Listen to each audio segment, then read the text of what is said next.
The chandeliers of Ashworth Hall blazed with 1,000 candles, their light catching on crystal glasses and silver platters, casting dancing shadows across damask walls hung with portraits of stern-faced ancestors who had never known such abundance. The November air outside pressed cold against windowpanes, but within the dining room, warmth and laughter mingled with the scent of roasted pheasant and Burgundy wine, creating an atmosphere of such relentless gaiety that it seemed almost desperate in its brightness. 32 guests sat along the mahogany table that stretched the length of the room, their voices rising and falling in practiced conversation, the ladies' jewels glittering like captured starlight against silk gowns of emerald and sapphire and wine-dark crimson. At the far end of this glittering assembly, separated from the nearest conversational cluster by 3 empty chairs that might as well have been a vast ocean, sat Lady Beatrice Hartwell, widow these 3 years past, her mourning period long concluded, yet her isolation somehow still absolute. She wore dove-grey silk, a concession to half-mourning that she no longer strictly required, but which served as armor against expectation,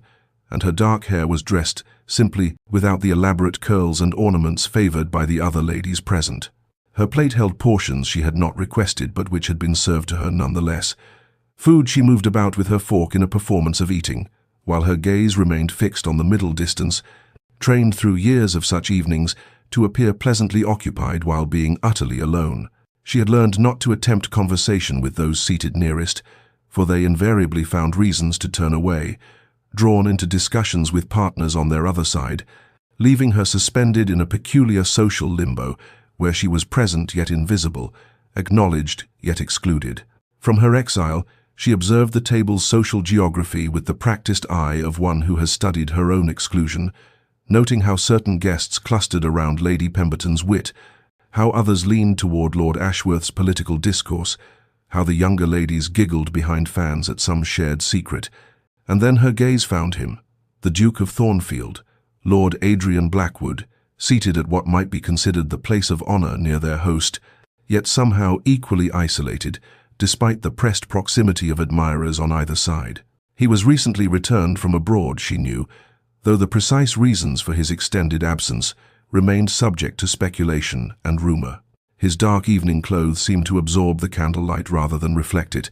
and his expression held a quality of careful blankness that she recognized immediately, for she wore the same mask herself. While others at the table performed engagement, enthusiasm, and delight in company, the Duke sat with the particular stillness of someone enduring rather than enjoying, responding when directly addressed but initiating nothing, his long fingers turning the stem of his wineglass in slow, absent rotation. Their eyes met across the expanse of silver and crystal, 2 islands recognizing each other across a glittering sea,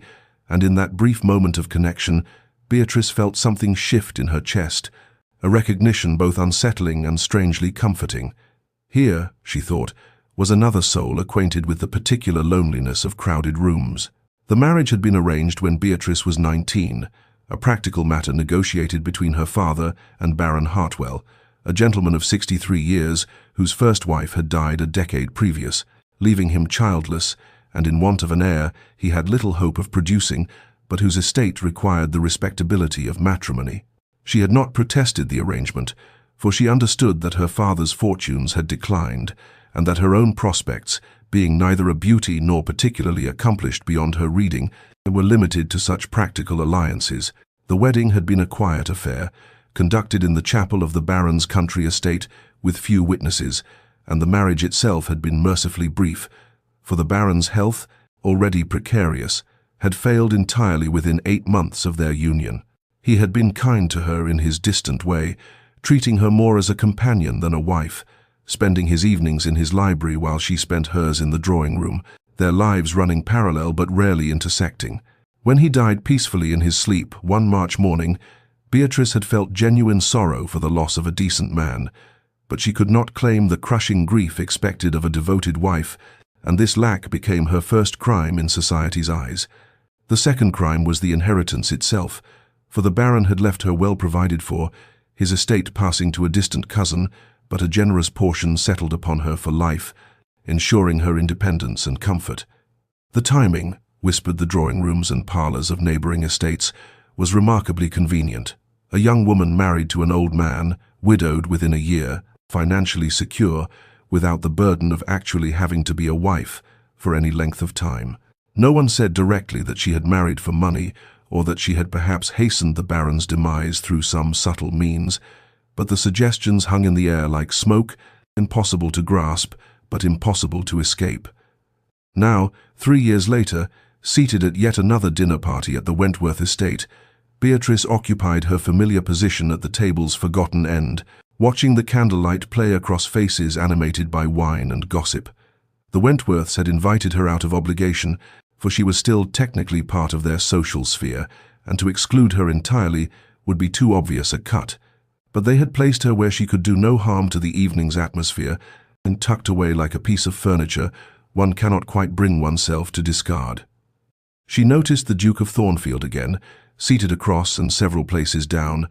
his attention fixed on his plate rather than on Lady Wentworth's animated discussion of her daughter's upcoming presentation at court. While others leaned into conversation, creating islands of intimacy along the table's length,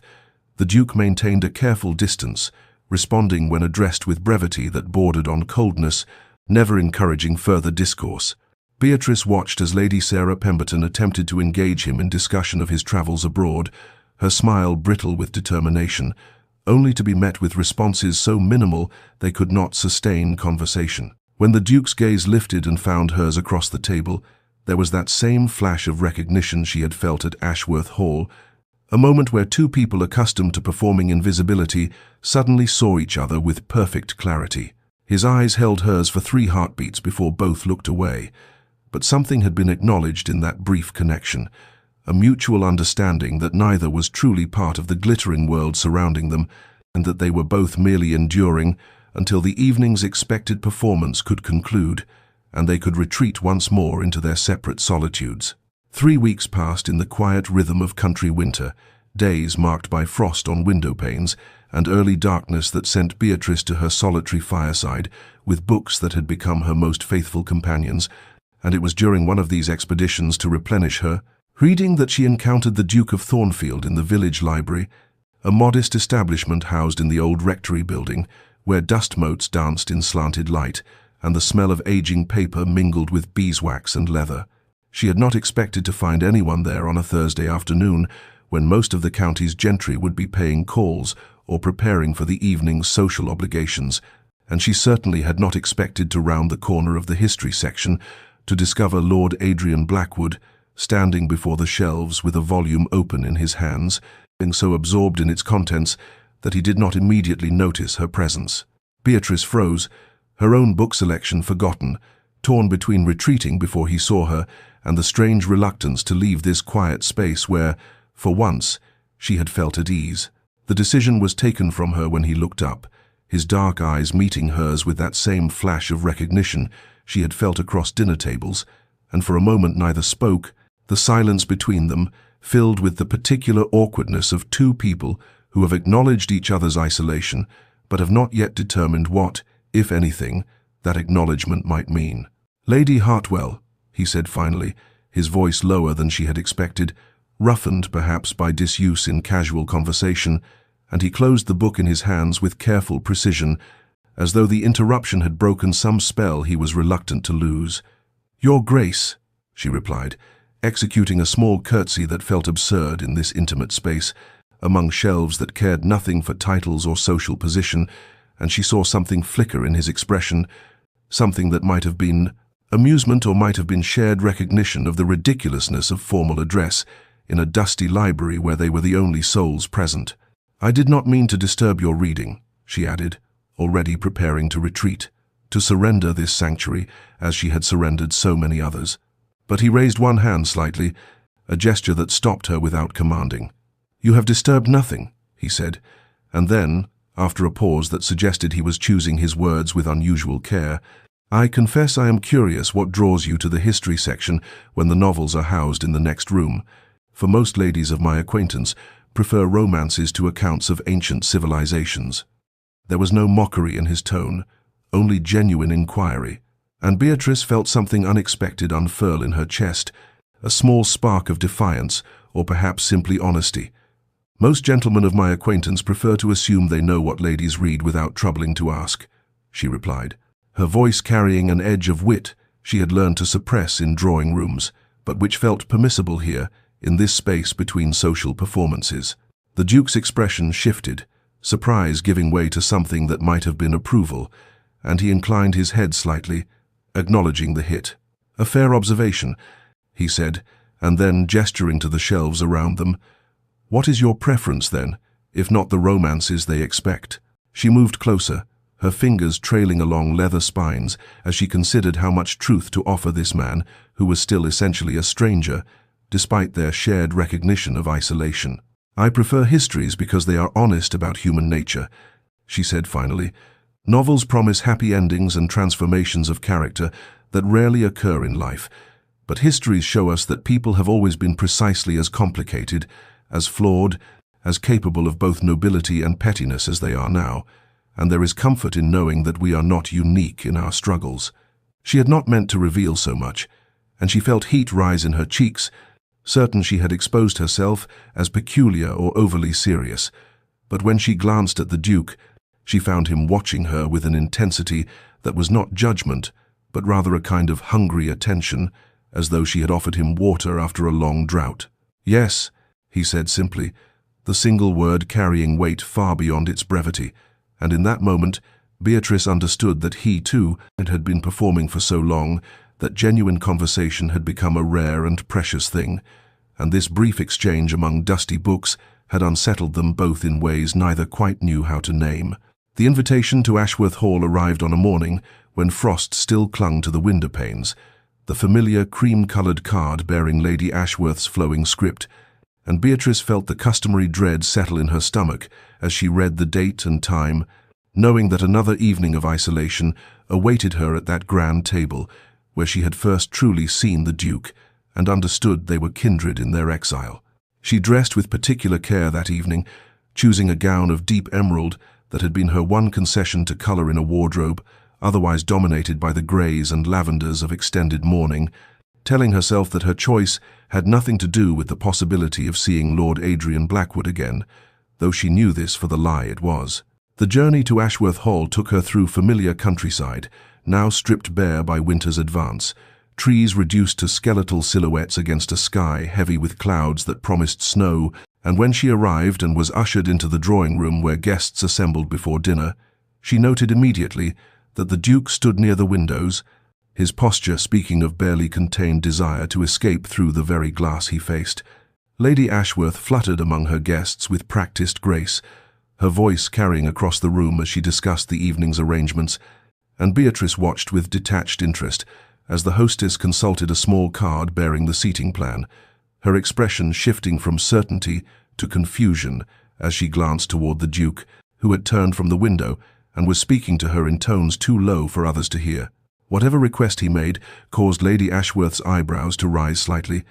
but she nodded with the kind of indulgent smile one reserves for dukes, whose eccentricities one cannot afford to question, and she made several small marks on her card before tucking it away and announcing that dinner was served. The procession into the dining room followed the usual order of precedence, and Beatrice took her expected place near the end of the long mahogany table, preparing herself for an evening of pretending interest in whatever conversation her immediate neighbours might offer. But when she looked up from arranging her napkin, she found that the landscape of the table had shifted in some subtle but significant way. The Duke sat not at his customary position near the host but several places down, and Beatrice herself had been moved from the very end to a position that, while still not central, had shortened the distance between them by 3 chairs,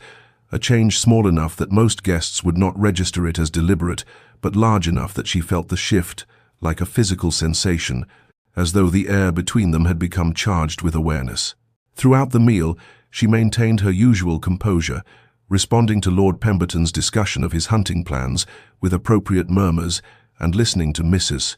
Alderton's complaints about her daughter's governess with every appearance of attention, but her true awareness resided always in the space where the Duke sat. Close enough now that she could observe the movements of his hands as he handled silverware with precise economy,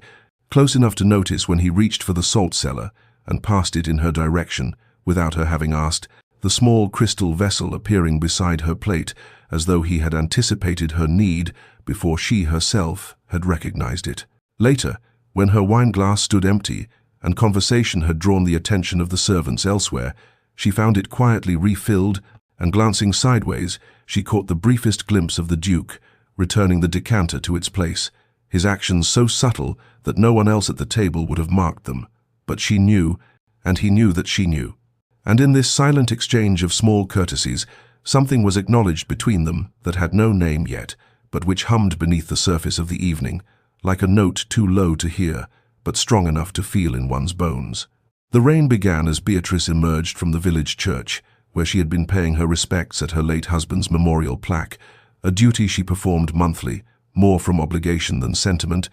and within moments the gentle mist had transformed into a proper downpour that sent her hurrying toward the shelter of the church portico, where she stood watching water cascade from the eaves in silvery sheets that turned the churchyard, and into a blur of grey and green. She had not brought her carriage, having chosen to walk the mile from her cottage on what had been a deceptively pleasant morning, and she was calculating whether her cloak would provide sufficient protection for the journey home when the sound of horses and wheels on wet gravel announced the arrival of a carriage, black lacquered and bearing a ducal crest that she recognized even through the rain-distorted air. The door opened before the vehicle had fully stopped, and the Duke of Thornfield emerged with an umbrella already raised, his movements swift and purposeful as he crossed the short distance to where she stood, sheltered beneath the stone archway. "Lady Hartwell," he said, and she noticed that rain had already darkened his coat shoulders, despite the umbrella's protection. "You cannot mean to walk home in this weather?" It was not quite a question, and Beatrice felt the automatic urge to refuse, to insist on her independence, to avoid placing herself in a situation of such intimacy as sharing a carriage with a gentleman would create, but something in his expression, a kind of quiet certainty that her refusal would be both foolish and unnecessary, made her hesitate, and in that moment of hesitation he extended his hand toward her, the umbrella tilting to better shield them both, and she found herself accepting both the hand and the unspoken offer it represented. The interior of the carriage smelled of leather and something faintly spiced, perhaps his cologne or simply the scent that clung to well-made things kept in careful order, and as they settled onto opposite seats and the vehicle began its gentle rocking motion, Beatrice became acutely aware of the smallness of the space, the way their knees nearly touched when the carriage swayed, the sound of rain drumming on the roof, creating a peculiar intimacy that made the outside world feel very far away. For several minutes neither spoke, and Beatrice watched water stream down the windows, distorting the passing landscape into impressionistic blurs of color. But then the Duke's voice, low and thoughtful, broke the silence. "Do you find it exhausting?" he asked. "The constant performance that our positions require, the necessity of being always observed, always judged, never simply permitted to exist without commentary." She turned from the window to find him watching her with an intensity that should have been uncomfortable, but instead felt like recognition, as though he already knew her answer but needed to hear her speak it aloud. "Every moment," she admitted, the truth emerging more easily in this rain-enclosed space than it ever had in drawing rooms or across dinner tables. "I sometimes think I have forgotten who I am beneath all the roles I play, the grieving widow, the suspected fortune hunter, the woman who must always prove she deserves even the smallest kindness." He nodded slowly, his eyes never leaving her face, and she saw in them a reflection of her own weariness, her own longing for authenticity in a world that rewarded only careful pretense. "I left England 5 years ago," he said, each word chosen with deliberate care, "not because I desired to see the world or pursue adventures abroad, but because I could no longer bear the weight of whispers that followed me after a broken engagement, after accusations I could neither prove false nor entirely defend against, and I discovered that exile, while lonely, was at least honest in its isolation." Beatrice felt something shift in her chest, a recognition that went deeper than shared circumstance, and she leaned forward slightly, drawn by the rare gift of his vulnerability. "What brought you back?" she asked. "If exile offered such honest isolation." The ghost of a smile touched his lips, though it carried more sadness than humor. "I realized that hiding from judgment is simply another kind of performance," he said, and I found I was tired of running from shadows that would follow me regardless of geography. But returning has proven more difficult than I anticipated, for society has long memories and little forgiveness. The carriage turned onto the lane leading to her cottage, and Beatrice felt time compressing. The awareness that this moment of unexpected intimacy would soon end, making her bold in ways she rarely permitted herself. "They whisper that I married an old man for his money and hastened his death through neglect or worse," she said, the words bitter on her tongue but necessary to speak. "And no amount of decorum or perfect behavior will ever fully erase that suspicion, and I confess there are days when I wonder why I continue trying to prove my innocence to people who have already decided my guilt." Adrian's hand moved as though he might reach for hers, then stopped, the propriety reasserting itself even in this private space, but his eyes held hers with fierce attention, "Because surrendering to their judgment would be allowing them to define who you are," he said. "And I suspect, Lady Hartwell, that you are far more than they imagine, far more complex and courageous than their small narratives can contain." The carriage stopped before her cottage, rain still falling steadily, and Beatrice knew she should thank him and depart, should return to her solitary existence and pretend this conversation had been merely pleasant rather than transformative. But she found herself unable to move, held in place by the weight of understanding that had passed between them, and the recognition that they had both been performing solitude for so long that this brief moment of genuine connection felt almost painful in its intensity. And when she finally did step down from the carriage, aided by his steady hand, she carried with her the knowledge that something had fundamentally shifted, that the distance between isolation and connection might be smaller than she had believed, and that perhaps, just perhaps, she was not quite as alone as she had thought. Autumn arrived with the slow certainty of seasons changing, leaves transmuting from green to gold and crimson, and the air acquiring that particular crispness that spoke of time passing and the year turning toward its darker half. And Beatrice found herself standing at her cottage window one morning, watching the postman's approach with the familiar mixture of hope and dread that accompanied the arrival of correspondence. The cream-colored envelope he delivered bore an unfamiliar seal, not the usual crests of the local hostesses who sent her invitations more from obligation than desire. And when she broke the wax and unfolded the heavy paper, she found herself reading words that made her heart accelerate in a rhythm that felt both thrilling and terrifying. The Duke of Thornfield requested the honor of her presence at an intimate gathering at his estate, Thornfield Manor, the following Saturday evening, a dinner for a select number of guests to mark the harvest season, and the wording struck her as peculiar in its informality, lacking the stilted formality of most such invitations, as though the writer had labored to convey genuine welcome rather than mere social obligation. She read the invitation 3 times, searching for hidden meanings or implications she might have missed, her mind cataloguing all the reasons she should decline, chief among them the memory of too many dinners where she had sat in isolation while conversation flowed around her like water around a stone. But there was something in the phrasing, in the careful selection of words, that suggested this evening might offer something different, though she could not name precisely what that difference might be. For 2 days the invitation sat on her writing desk, unanswered, while Beatrice wrestled with competing impulses, the desire to protect herself from further disappointment, warring with a nascent hope that perhaps, after their conversation in the rain-enclosed carriage, after the small courtesies at Lady Ashworth's table, something had shifted in the landscape of her isolation. She thought of the Duke's eyes when he had spoken of exile and honest loneliness, the way his voice had carried the weight of genuine understanding rather than mere sympathy, and she remembered how, for the first time in years, she had felt truly seen rather than merely observed and judged. On the 3rd morning, she rose early and penned her acceptance before she could reconsider, her hand trembling slightly as she sealed the envelope and gave it to her maid for posting, and in the days that followed, she found herself alternating between anticipation and a kind of anxious dread, wondering what she had committed herself to, whether she had misread the invitation's warmth, and would find herself once again relegated to the margins of someone else's gathering. The evening arrived cool and clear, the sky deepening to twilight as her carriage made its way along the tree-lined drive to Thornfield Manor, and Beatrice pressed her gloved hand against her stomach, trying to calm the nervous flutter that had taken up residence there. telling herself that whatever awaited her beyond those imposing doors, she had survived worse, had endured 3 years of society's suspicion and judgment,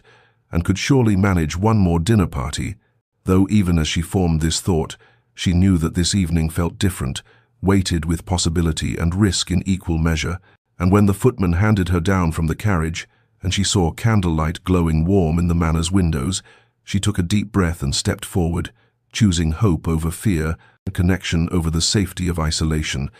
Though her heart hammered against her ribs and her hands clutched her reticule with perhaps more force than necessary,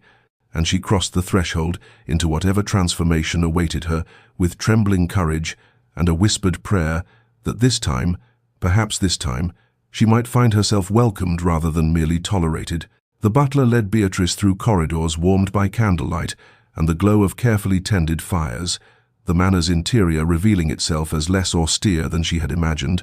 possessing instead a kind of understated elegance that spoke of taste rather than ostentation. And when she entered the drawing room where the other guests had already assembled, her practiced eye immediately counted the gathering and felt her breath catch in her throat at the realization that only 8 people stood scattered about the room in small conversational clusters, an intimate number that made the usual strategies of disappearing into crowds impossible, and she was still absorbing this fact when the Duke materialized at her side, his appearance so swift and purposeful that she understood he had been watching for her arrival, waiting to perform this particular courtesy, and the warmth in his greeting, the way he said her name as though it carried weight and meaning, sent a flush of awareness through her that she hoped did not show on her face. He introduced her to the other guests with a deliberateness that felt choreographed yet sincere, his hand at her elbow guiding her through the room, and she noted with growing wonder that these were not the usual suspects of their social circle, not the gossip-hungry matrons or pompous gentlemen who populated most gatherings, but rather a curated selection of more thoughtful individuals, a scholarly baronet and his wife who collected rare manuscripts, a widowed countess known for her patronage of artists, a retired military officer whose conversation tended toward philosophy rather than politics, and their spouses or companions,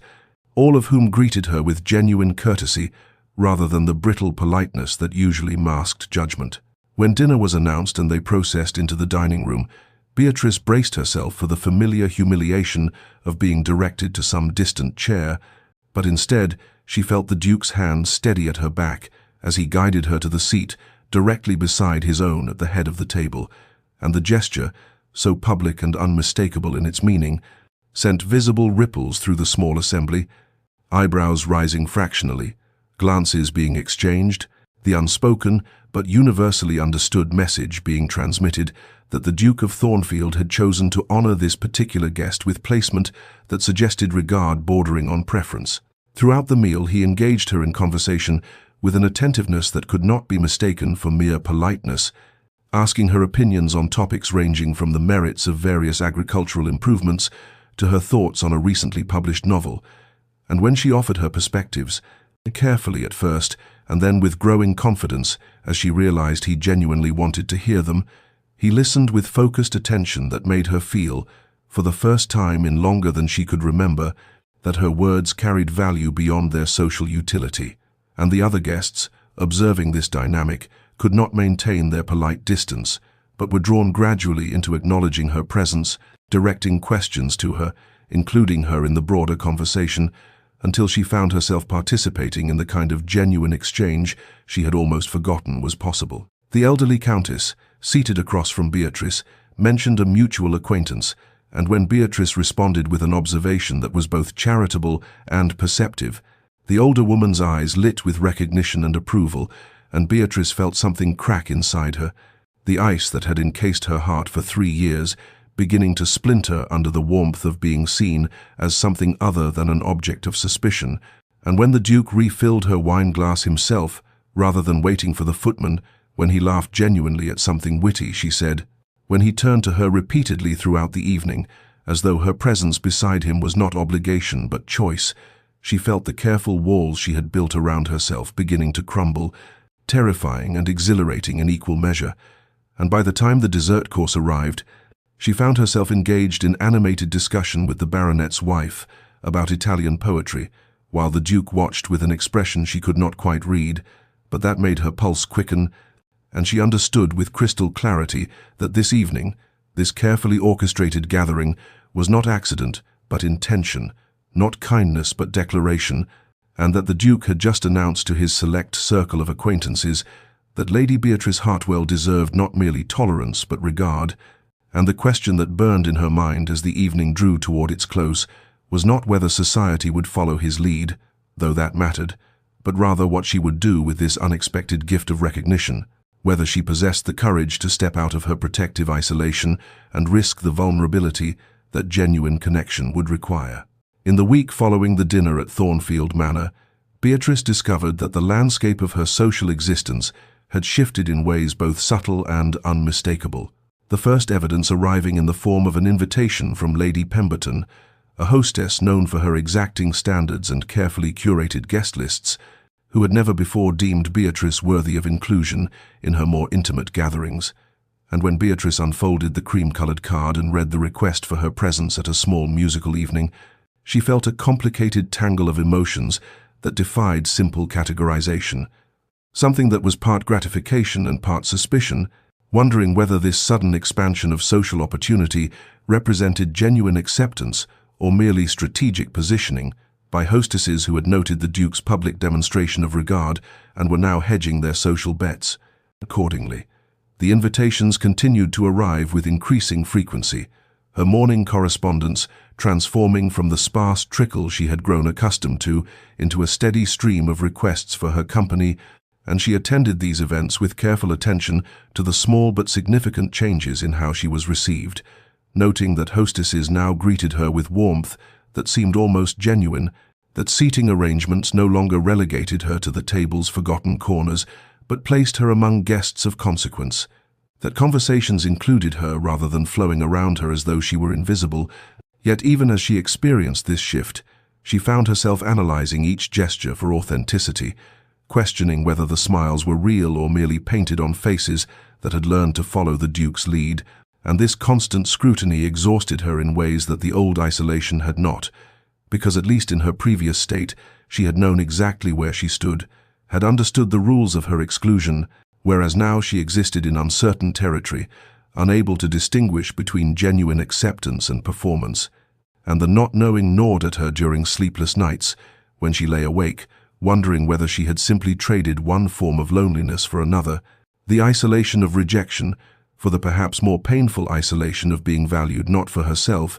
but for her association with someone society deemed worthy. At Lady Ashworth's next dinner, Beatrice found herself seated in the middle of the table, with the vicar's scholarly wife on one side and a visiting baronet on the other, both of whom engaged her in pleasant conversation about topics ranging from recent botanical discoveries to the merits of various charitable endeavors, and she participated with appropriate warmth, while simultaneously conducting an internal interrogation of their motives, wondering whether these same people would speak to her with such consideration if the Duke had not first demonstrated his regard. And this dual consciousness, this simultaneous experience of the moment and analysis of its authenticity, created a kind of emotional vertigo that left her feeling unmoored and uncertain, grateful for the improvement in her circumstances, yet resentful of the implication that her worth derived not from any inherent qualities she possessed, but from reflected glory borrowed from someone else's approval. And as the evening progressed, she felt pride warring with gratitude inside her chest, the part of her that had survived 3 years of society's judgment, wanting to reject these belated courtesies as too little too late, while another part, the part that had been desperately lonely for so long, wanted simply to accept whatever connection was offered without interrogating its source too closely, and she left the dinner that night feeling more confused than comforted, wondering whether she had the strength to navigate this new social landscape, or whether she should retreat back into the familiar safety of her isolation, where at least she had known herself to be genuine even if society had found her wanting. And the question that haunted her, as her carriage carried her home through darkness, was whether she could bear to be someone's charity project, even if that someone was the Duke of Thornfield, even if his regard had begun to crack open something in her heart that she had thought permanently sealed, because accepting kindness always meant accepting vulnerability, and Beatrice was no longer certain she possessed the courage required for either. The confrontation came during Lady Ashworth's garden party 3 weeks later, when Beatrice found herself wandering the sculpted paths between rose bushes still clinging to their late autumn blooms, seeking temporary escape from the drawing room, where too many eyes had tracked her movements with that new speculative interest she had come to dread. And she turned a corner in the maze of hedges, only to find the Duke standing alone by a fountain, his posture suggesting he too had sought solitude. And when he looked up and their eyes met, something in her chest finally broke open. All the questions and doubts and careful analysis she had been conducting for weeks suddenly demanding release, and before she could stop herself the words were tumbling out,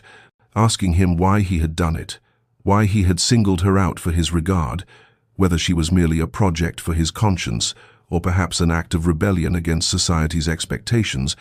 and she heard the edge in her own voice, sharp with something between anger and fear, asking whether he pitied her, whether he saw her as some wounded creature requiring rescue, and she watched his expression shift from surprise to something more complex, something that looked like pain mingled with understanding, and he stepped toward her slowly, as though approaching something fragile that might shatter at sudden movement. And when he spoke, his voice was quiet but carried an intensity that made her breath catch, telling her that he recognized in her a kindred spirit, someone who understood what it meant to carry the weight of others' perceptions like stones in one's pockets, slowly drowning under the accumulation of judgment and whispers and sidelong glances. And then he began to speak about himself, words coming faster as though a dam had broken, revealing that he had fled England, not for adventure or business as society supposed, but because he could not bear the suffocation of scandal, a broken engagement to the daughter of an earl, and accusations of impropriety that were never proven but never forgotten, whispers that followed him through ballrooms like persistent ghosts until he chose exile over endless defense of his character, and he had stayed away for 5 years, believing distance would erase the stain, only to discover upon his return that society possessed a longer memory than he had hoped, that people smiled to his face while wondering behind his back whether the accusations had held truth, and he saw in Beatrice someone who carried similar burdens, who understood that once society decided to suspect you, the verdict became permanent, regardless of evidence or innocence, and he told her with devastating honesty that he had not approached her out of pity but recognition, not charity, but the desperate hope of finding someone who would not require him to pretend that judgment did not wound, who would understand that beneath his title and wealth and position, he was simply a man who had grown unutterably weary of performing acceptability for people whose good opinion he no longer valued. And as Beatrice listened to this confession, she felt something fundamental shift inside her. The defensive walls she had built crumbling as she recognized in his words an echo of her own isolation, and she found herself telling him that she had been afraid, terrified actually, that his regard would prove conditional or temporary, that she would discover herself to be merely a convenient companion in his boredom rather than someone valued for her actual self. And he reached for her hand then, a gesture so gentle and deliberate that she did not pull away,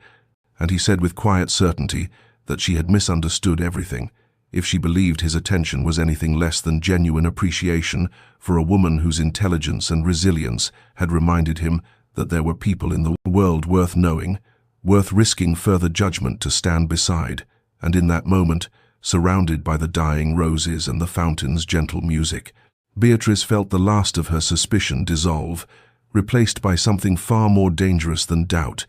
the beginning of hope that perhaps she had found not a benefactor but an equal, not rescue but partnership, and the recognition terrified and exhilarated her in equal measure. The deepening of their connection occurred not through grand gestures or dramatic declarations, but through the quiet accumulation of small moments that built upon one another, like stones forming a foundation, the first of these coming on a frost-touched morning when Beatrice walked the grounds of her modest estate and discovered the Duke standing at the edge of her property where it bordered the public road,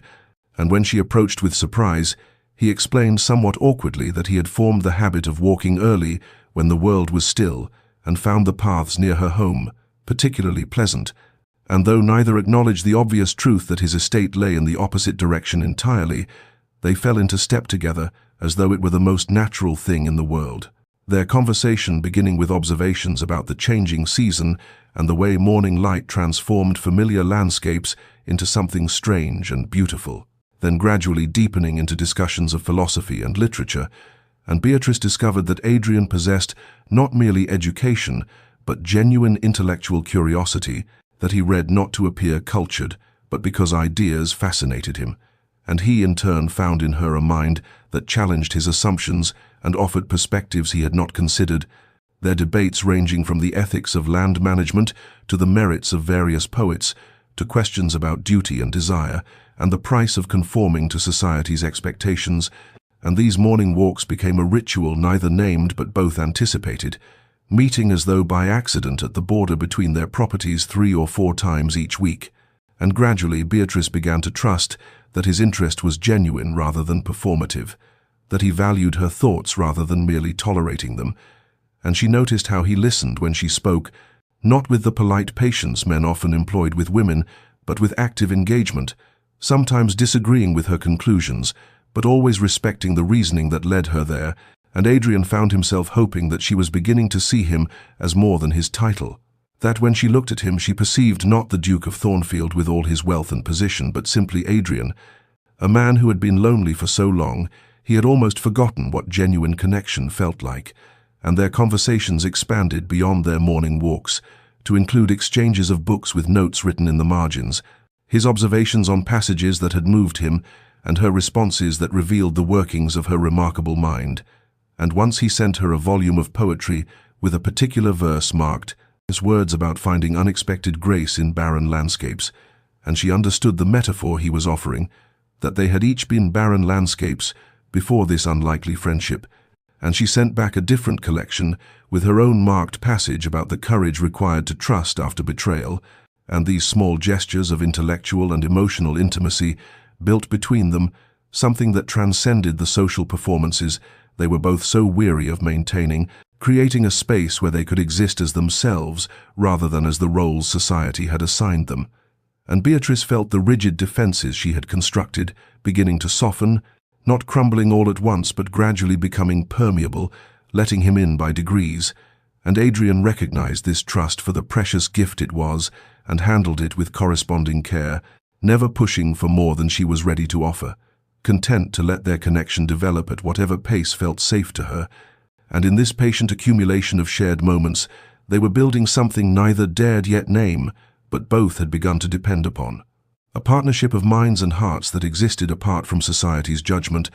a refuge they had created together in the quiet hours when the world was not watching. The crisis arrived on a cold November evening at Lord Pemberton's estate, where the dining room blazed with candlelight that did nothing to warm the chill. Beatrice felt settle over her skin when she heard Mrs. Georgiana Worthington's voice cut through a lull in conversation, the woman's tone carrying that particular sweetness that always preceded poison,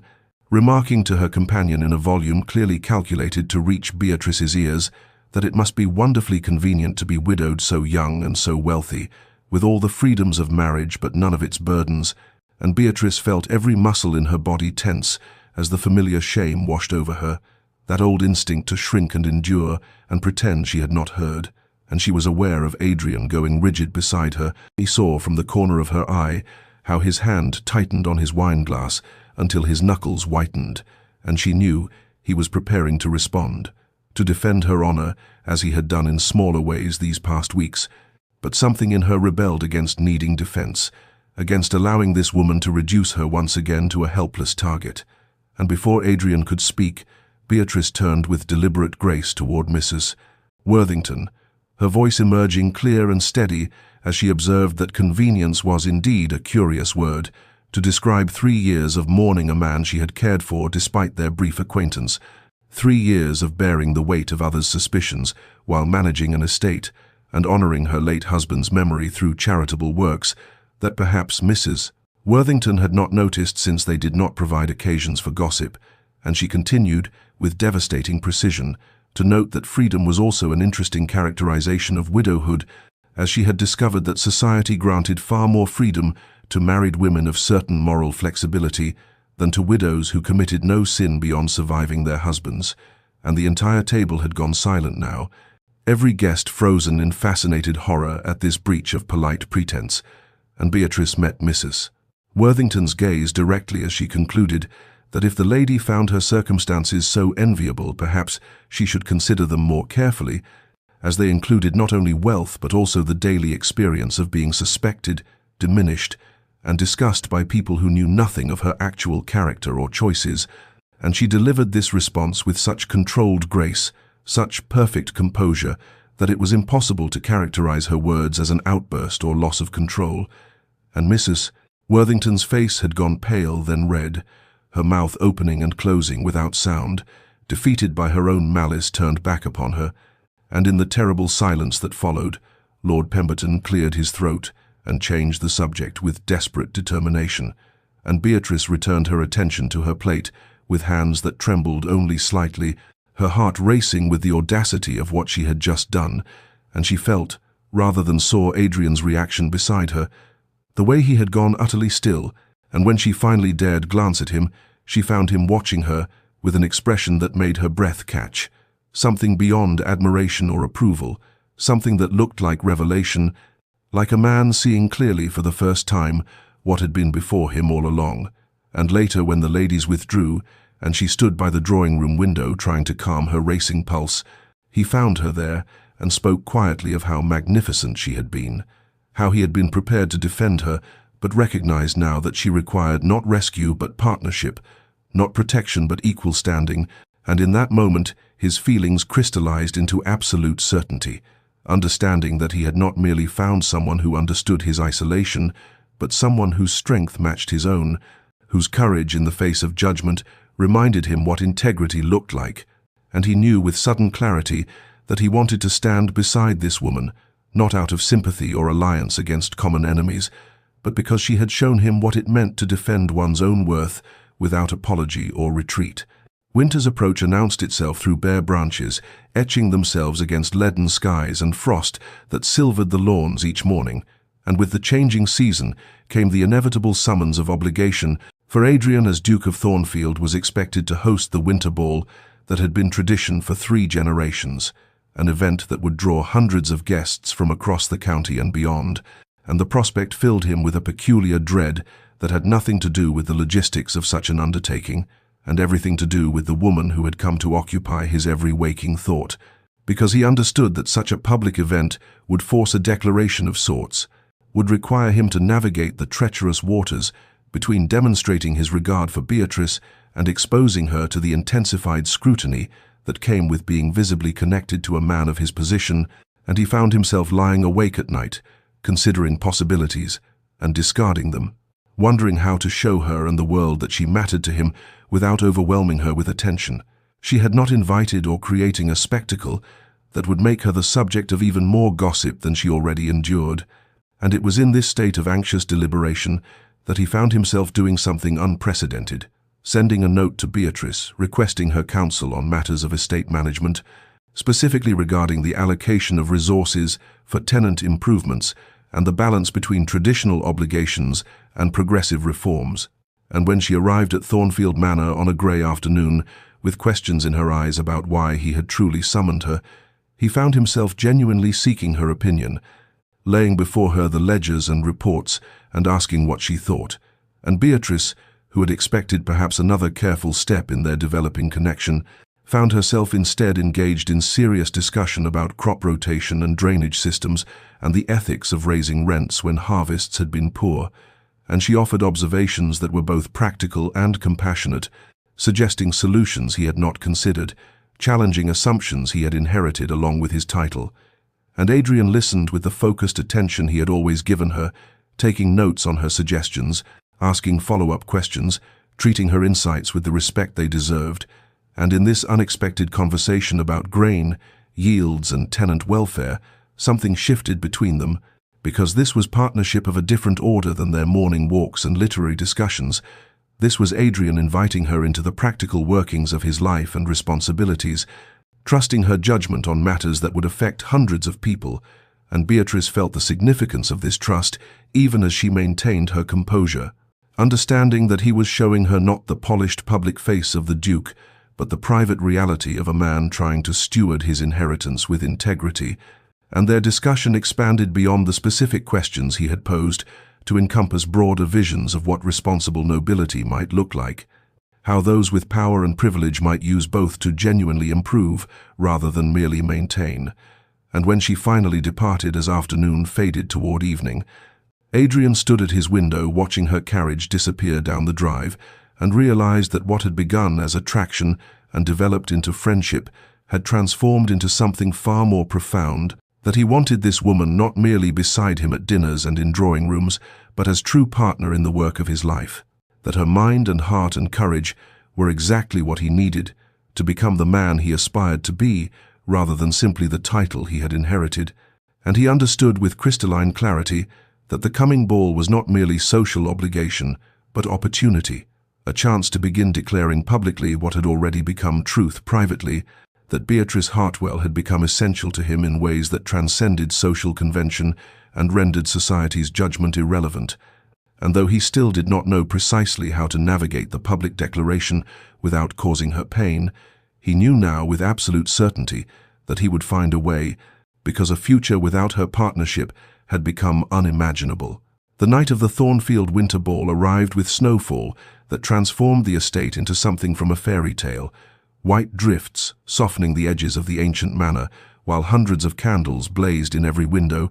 their light spilling golden across the pristine landscape, and carriages began arriving as dusk fell, disgorging guests in their finest silks and jewels, the cream of society gathering for an event that had been anticipated for weeks.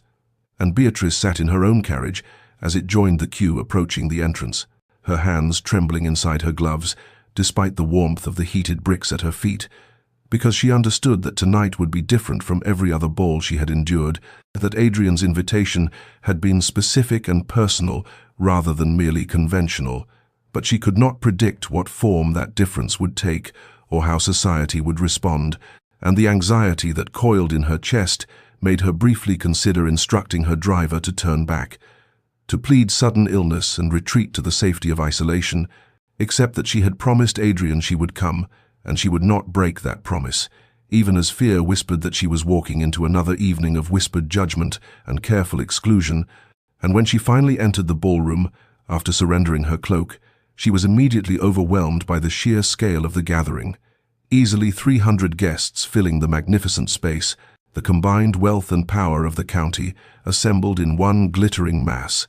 and she stood at the edge of the crowd, feeling herself shrinking into familiar invisibility, expecting to drift toward whatever corner had been designated for those who did not quite belong, when she heard Adrian's voice cutting through the general noise as he called her name, and she turned to find him moving through the crowd toward her with focused purpose,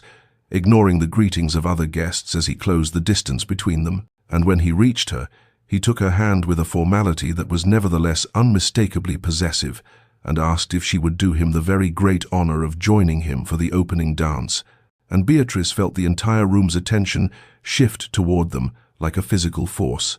felt the weight of hundreds of eyes marking this moment, understanding its significance, because the Duke always opened his ball with the highest-ranking lady present, and there were at least a dozen women in this room whose precedence exceeded hers. Yet here he stood, requesting her hand with a certainty that brooked no refusal, and she managed to accept with a composure she did not feel, allowed him to lead her to the center of the floor as the musicians began the opening strains of a waltz, and then they were dancing, moving together with a grace born of their morning walks and quiet conversations, and Adrian held her gaze throughout, speaking quietly of how radiant she looked and how grateful he was that she had come, while around them the whispers began, speculation rippling through the assembled guests like wind through wheat, transforming from the malicious gossip she had endured for years into something different, something speculative and uncertain, because a duke did not grant such visible favor without intention, did not make such a public statement unless he meant to declare something significant. And as the dance continued, Beatrice felt something shift inside her chest, felt the familiar armor of defensive isolation beginning to crack as she recognized that Adrian was deliberately, unmistakably claiming her in front of everyone who had ever dismissed or diminished her. And when the dance ended, and he escorted her from the floor with her hand still resting on his arm, The conversations that resumed around them carried a new quality, uncertain respect, replacing casual dismissal, and Beatrice understood that everything had changed, that there would be no going back to invisible safety, that Adrian had ensured she would be seen whether she wished it or not. The days following the Thornfield ball brought a deluge of attention that Beatrice had never experienced.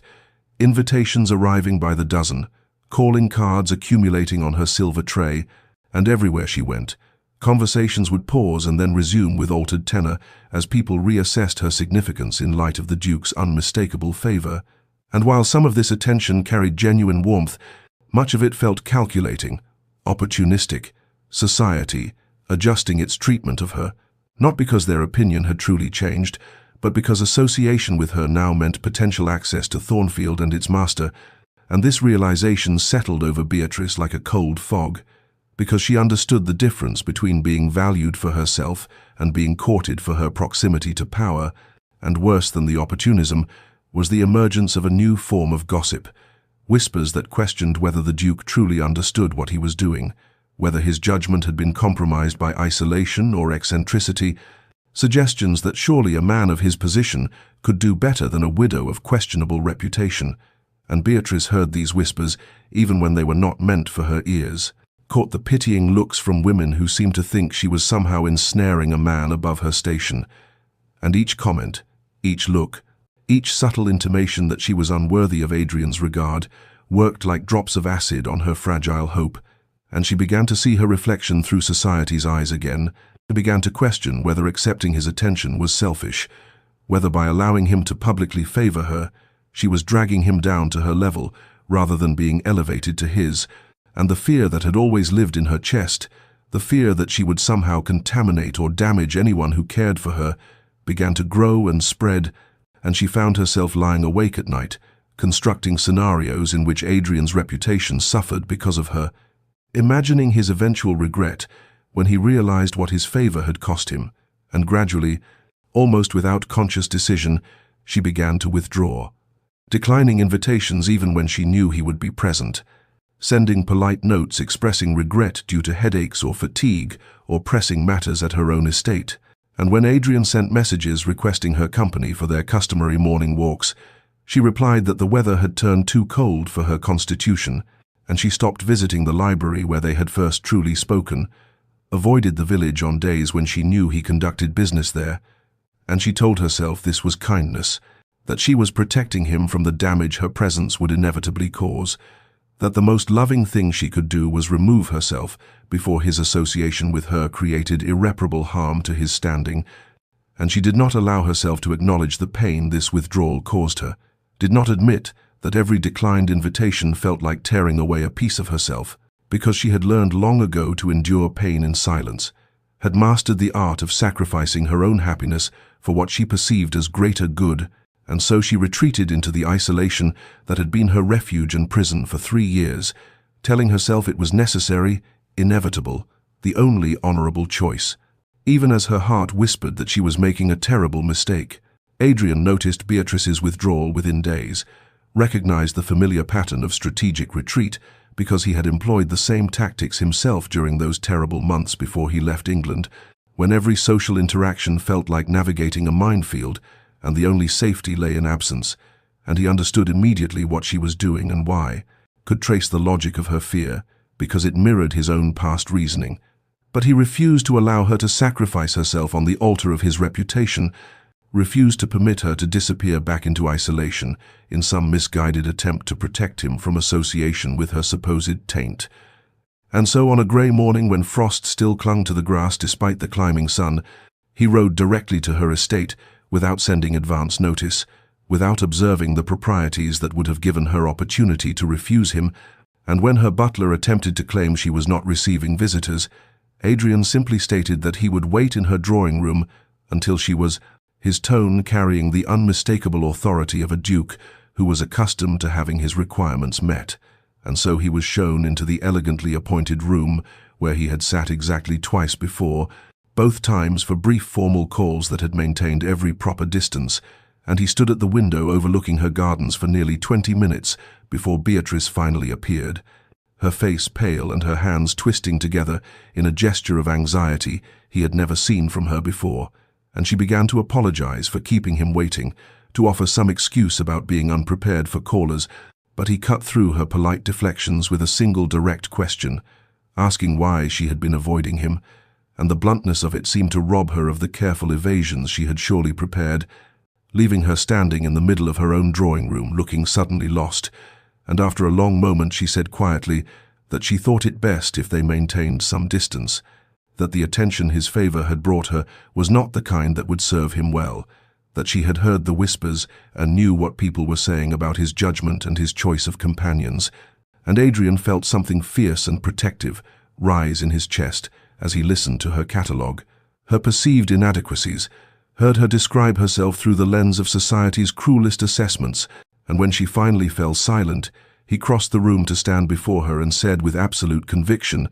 that he did not care what society whispered, that he had spent years in exile because of society's whispers, and had learned that their opinions held power only if he granted it to them, and Beatrice shook her head and replied that it was different for her, and that his reputation could withstand association with her, but hers would drag him down, that she could not bear to be the reason his standing suffered, and he took her hands then, felt them trembling in his grasp, and told her that the only thing he cared about was what she thought, whether she valued their connection as he did, whether she felt what he felt when they were together, and she looked up at him with tears beginning to gather in her eyes and confessed that she was terrified, that for 3 years she had been certain she would never feel anything but grief and isolation again, that he had awakened hope in her, and hope was the most dangerous thing she could allow herself, because losing it would destroy her. And Adrian understood in that moment the true depth of her fear, recognized that this was not really about protecting him at all, but about protecting herself from the devastation of caring and then being rejected. And he said gently that he could not promise her that society would ever fully accept them, could not guarantee that choosing each other would be easy or comfortable, but he could promise that he would never willingly let her go, that she had become essential to him in ways he was still discovering, and would she please stop trying to save him from a fate he had chosen deliberately and with full knowledge of its implications. Because loving her was not something he needed to be protected from, it was the first truly right decision he had made in years. The words hung between them in the quiet drawing room, and Beatrice felt something crack open inside her chest. Some wall she had built so carefully around her heart beginning to crumble under the weight of his sincerity, and she realized that she had been so focused on protecting herself from potential pain that she had nearly thrown away something infinitely precious, something she had never expected to find again after those dark years of isolation. And Adrian stood before her, still holding her hands, his grey eyes searching her face with an intensity that made her feel truly seen for the first time in longer than she could remember, and she took a trembling breath and said that she needed to tell him something, needed him to understand that when her husband died, she had grieved, but she had also felt a terrible guilty relief because the marriage had been a cage, even if it was gilded. And in the 3 years since she had convinced herself that she was meant to be alone, that wanting more than solitude was somehow betraying the memory of a man she had never loved, and the guilt of that, the weight of pretending to mourn more deeply than she felt, had become another form of prison. And Adrian's expression softened as he listened, his thumbs tracing gentle circles on the backs of her hands, and he said quietly that he understood guilt, that he had carried his own for years, guilt over the broken engagement that had sent him fleeing England, guilt over the woman whose reputation had suffered when he refused to marry her despite the compromise, guilt over choosing his own integrity over societal expectation, even when that choice hurt someone else. And they stood there in the pale winter light filtering through her windows, 2 people who had been shaped by loss and judgment and the weight of others' opinions, and Beatrice felt tears spilling down her cheeks as she admitted what she had been afraid to name, even to herself, that she had been falling in love with him almost from that first conversation in the library, and that every walk they shared and every quiet moment of understanding had wound itself around her heart until she could no longer imagine her days without the possibility of seeing him, and the confession felt like stepping off a cliff, terrifying and exhilarating in equal measure, and Adrian released one of her hands to cup her face, his touch infinitely gentle as he wiped away her tears with his thumb, and he said that she had given him something he thought he had lost forever, that when he returned to England he had been hollow, going through motions of duty without any expectation of joy, and she had shown him that hiding from judgment meant hiding from life itself, that the cost of safety was the loss of all possibility of genuine connection, and he had spent years in exile telling himself it was preferable to facing society's whispers. But she had made him want to be brave, had made him believe that some things were worth the risk of being seen and judged and found wanting, and Beatrice looked up at him through her tears, and saw in his face the same mixture of hope and fear that she felt in her own heart. And she understood that love was always a risk, and that choosing each other meant choosing vulnerability and uncertainty. But the alternative was the slow death of continued isolation, and she had been dying that death for 3 years, and she could not bear to return to it, and so she said yes, yes to whatever he was offering, yes to the terrifying, beautiful possibility of being loved and loving in return, yes to facing society's judgment together rather than hiding from it alone. And Adrian smiled then, truly smiled, and the transformation of his usually serious face took her breath away, and he leaned down and kissed her forehead with such tenderness that she felt something shift fundamentally in her understanding of what her life could be. And in that moment they both made a choice, deliberate and conscious, to stop protecting themselves from pain and instead reach for joy, despite all the reasons they had convinced themselves it was impossible. Adrian began his courtship with the deliberate intention of a military campaign, but one waged not with weapons but with unwavering presence, and the very next evening after their breakthrough in Beatrice's drawing-room, he appeared at her door to escort her to a dinner at the Ashworth estate, arriving in his finest carriage with an expression that suggested he would brook no refusal, and when they entered the drawing-room together, the assembled guests fell into a startled silence that lasted just long enough to be uncomfortable before conversation resumed with renewed vigor and significantly more speculation, and throughout the evening Adrian remained at her side with an attentiveness that could not be mistaken for mere politeness. His hand resting lightly at the small of her back as they moved through the rooms, his attention focused on her, even when others attempted to draw him into separate conversations, and when they were seated for dinner, he ensured that she was placed beside him, publicly claiming the position that had once been denied to them both. And Beatrice felt the weight of dozens of eyes upon them, assessing and judging and gossiping, but for the first time the scrutiny did not make her want to disappear, because Adrian's steady presence beside her felt like an anchor, and in the days that followed he continued this pattern with unwavering consistency, appearing at every social event she attended, and many she had not planned to attend, until he convinced her, always standing beside her, always engaging her in conversation, always making his regard unmistakably clear to anyone with eyes to see. And society reacted as society always did, with a mixture of scandal and fascination, some matrons clutching their pearls and whispering about the Duke's questionable judgment in pursuing a woman of such dubious reputation, while others began to warm to the romance of it, the notion of a powerful Duke choosing love over propriety, and Beatrice found herself navigating a strange new landscape where she was no longer universally dismissed, but instead subjected to a different kind of scrutiny, examined now not as a suspicious widow to be avoided, but as the object of ducal affection to be analyzed and assessed. And while this new attention was not entirely comfortable, it was at least preferable to invisibility, and gradually, almost imperceptibly at first, she began to notice other shifts, small kindnesses from unexpected quarters. Lady Morrison, who had once cut her directly, now offering a tentative smile across a crowded room, Mrs. Pemberton actually seeking her out for conversation about a charity project, and most surprisingly, she found allies among women she had barely known, women who had their own stories of society's harsh judgment, widows and divorcees, and women who had committed the sin of being too intelligent, or too outspoken, or simply too inconveniently themselves, and these women began to gather around her like a quiet coalition of the once condemned, drawn perhaps by Adrian's visible endorsement, but staying because they recognized in her a kindred spirit who understood what it meant to be weighed and found wanting by people who had never bothered to truly see her. And one afternoon, while taking tea with 3 such women in Lady Morrison's surprisingly warm drawing-room, Beatrice realized that she was no longer eating alone at the edges of rooms, that she had somehow acquired not just Adrian's love, but also a circle of genuine friendship, and the revelation brought tears to her eyes that she blinked away quickly, overwhelmed by the understanding that healing was possible, that the isolation she had accepted as permanent was instead proving to be merely a season that could pass if one was brave enough to reach for something different.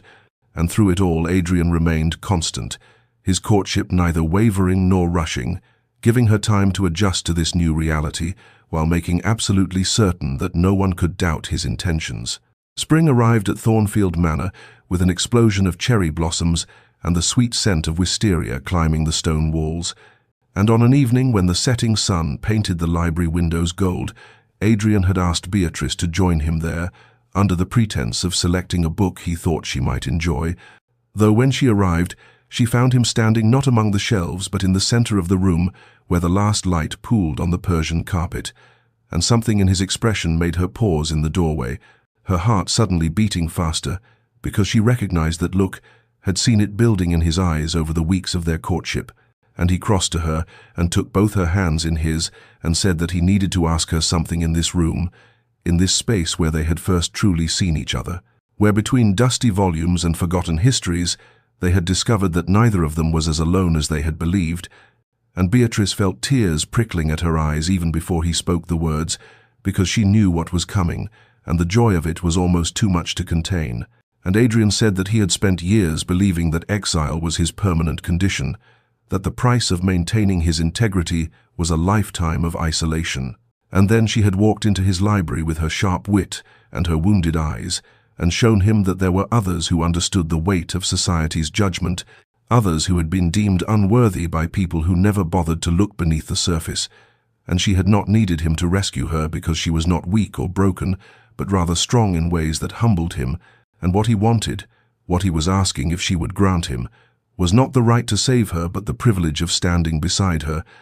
of facing whatever judgments and whispers might come not as her protector, but as her partner, her equal, her companion in all things, and he said that he was asking her to sit beside him not just at dinners and balls but in life itself, to be his duchess, yes, but more importantly to be his wife, his friend, his love, to build with him something that neither of them had believed possible when they were sitting alone at opposite ends of crowded tables. And Beatrice could barely see him through her tears, but she could hear the tremor in his voice that told her he was not certain of her answer,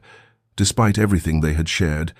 and she realized that he was as vulnerable in this moment as she had been in her drawing room when she confessed her love, that proposing marriage meant risking rejection and pain, and the fact that he was willing to take that risk for her, with her, made her love him even more fiercely, and she said yes with a voice that broke on the word, yes to being his duchess and his wife and his partner, yes to building a life together that honored both their strengths and their scars, yes to facing society's judgment as a united force rather than as isolated individuals, yes to love and hope and the terrifying, beautiful possibility of genuine happiness. And Adrian pulled her into his arms and held her as if she were something infinitely precious. And they stood there in the golden library light, surrounded by the books that had witnessed the beginning of their story, and Beatrice thought that if someone had told her a year ago that she would find this, would find him, would find herself capable of such joy after such long sorrow, she would not have believed it possible, but here in his embrace with the future stretching before them full of promise, she understood that sometimes the most extraordinary transformations began with the smallest gestures, with one person choosing to close the distance, to say, "I see you," to offer a seat at the table to someone who had been eating alone far too long. The wedding preparations unfolded with a curious mixture of grandeur and intimacy, for while Adrian's position demanded certain formalities, and Thornfield Manor required the appropriate displays befitting a ducal marriage, both bride and groom insisted on keeping the ceremony smaller than society expected, more personal than tradition dictated, and so the guest list was carefully curated to include only those who had shown genuine kindness rather than mere curiosity, those who had extended friendship rather than judgment. And as the weeks passed and Beatrice worked with the seamstresses on her gown, she found herself marveling at how different this preparation felt from her first wedding, that hurried arranged affair where she had been a pawn in financial negotiations, where the dress had been selected by others and the ceremony planned without her input, whereas now every decision was hers and Adrian's together. every detail chosen to reflect not what society expected, but what felt true to the love they had built in libraries and gardens and quiet conversations. And on the morning of the wedding, as she stood in her chambers at Thornfield Manor, where she had spent the previous night as tradition required, surrounded by the women who had become her friends and allies, she looked at her reflection and saw not the frightened girl who had married out of duty, nor the lonely widow who had eaten alone at countless dinners, but a woman who had survived isolation and emerged strong enough to choose love courageously. And when the time came to walk down the aisle of the small chapel on the estate grounds, she moved without hesitation, her steps steady and sure, and Adrian waited for her at the altar with an expression that made her breath catch, because she saw in his eyes not just love, but reverence, gratitude, joy, and when they spoke their vows they looked only at each other, speaking the words with such evident sincerity that several guests wept openly, and the ceremony itself was brief but beautiful, filled with genuine emotion rather than empty pageantry. And afterward, as they walked back up the aisle together, husband and wife, Beatrice felt the weight of the past 3 years finally lifting, and felt herself stepping fully into this new identity, not as the suspicious widow or the Duke's charity project, but as the Duchess of Thornfield in her own right, as Adrian's chosen partner and equal, and the wedding breakfast that followed was held in Thornfield's grand dining room, where long tables had been arranged and decorated, with spring flowers and soft candlelight, and when the guests took their seats, Beatrice found herself positioned not at some forgotten corner, but at the very center of the head table with Adrian beside her, his hand finding hers beneath the table and squeezing gently, and as she looked out at the assembled guests, at the friends who had supported them and the family members who had come to witness their union, she thought about all the dinners where she had sat alone at the far end of tables, invisible and dismissed, and the contrast was so profound that for a moment she could barely speak past the emotion in her throat. But then Adrian leaned close and whispered that he loved her, and she turned to him with a smile that held all the joy and hope and hard-won peace she had found in his arms. And throughout the celebration that followed, they remained side by side, partners in every sense. No longer two isolated souls, but two people who had chosen to face the world together, who had transformed their shared understanding of loneliness into a foundation for genuine belonging. 2 years had passed since that spring wedding,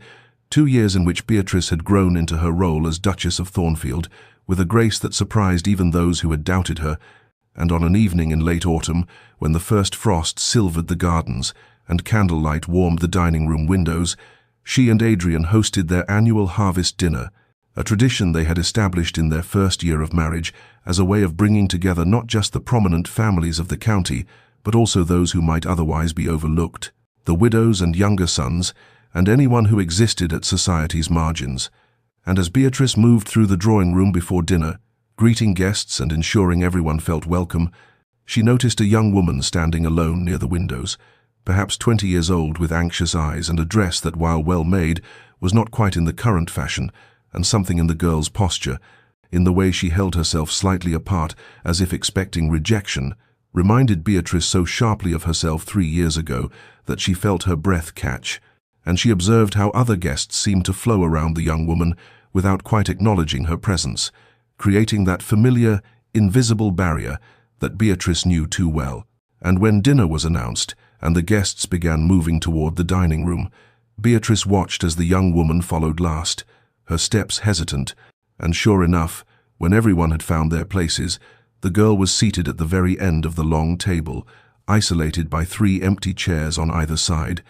and Beatrice felt Adrian's hand touch her elbow gently, and when she turned to look at him, she saw that he had noticed too, had seen what she had seen, and in his eyes was the same recognition and determination that had first drawn her to him. And without speaking, they moved as one away from their positions at the head of the table and walked the length of the room to where the young woman sat staring at her plate with barely concealed distress. And Beatrice said gently that there had been a mistake in the seating arrangements, that they had specifically requested this young lady's company at the center of the table, and would she do them the honor of joining them there? And the girl looked up with such shock and hope and disbelief that Beatrice had to blink back tears because she remembered that feeling, remembered what it meant to be seen after being invisible for so long. and Adrian offered his arm to escort her while Beatrice gathered the girls' things, and as they walked together back toward the head of the table, where places were quickly rearranged to accommodate the change, Beatrice caught the eyes of several guests and saw understanding dawn on some faces, approval on others, and she knew that this gesture would be talked about, that there would be whispers and speculation. But she also knew that those whispers might reach someone else who sat alone at dinners, someone else who had been judged and dismissed, and perhaps that person would take courage from the story, would understand that isolation need not be permanent. And when they were all seated with the young woman between them, when conversation began to flow, and the girl's anxious expression gradually softened into something like cautious joy, Beatrice felt Adrian's hand find hers beneath the table and squeeze gently, and she thought about the journey that had brought them here, about all the lonely dinners and harsh judgments and moments when she had believed herself unworthy of connection, and she thought about how one person's choice to close the distance, to say "I see you," and to offer a seat beside them, had transformed not just her life but her understanding of what was possible. And now here they were extending that same grace to someone else, breaking the cycle of isolation one gesture at a time. And as the dinner progressed, and she watched the young woman begin to relax, begin to speak, and even laugh, Beatrice understood that this was how the world changed, not through grand proclamations, but through accumulated small kindnesses, through people who had known loneliness, choosing to ensure others did not suffer the same. Dear listener, perhaps you have sat at the end of the table. Perhaps you have felt the weight of others' judgment or the cold isolation of being deemed unworthy. And if so, know this: your exile need not be permanent. Your loneliness need not define you, because somewhere there is someone who will see past the whispers and the assumptions to the truth of who you are. And when that person appears, when they offer their hand or their friendship or simply a seat beside them, have the courage to accept it. Have the courage to believe that you deserve connection and belonging and love. And remember, too, that you have the power to be that person for someone else, to notice the one sitting alone and invite them into the warmth, to break the cycle of isolation through small, brave gestures of inclusion, because everyone deserves a seat at the table. Everyone deserves to be seen and valued and welcomed, and sometimes all it takes is one person brave enough to say, "Sit beside me," to close the distance, to choose connection over comfort and kindness over judgment. And in those choices we build not just individual happiness,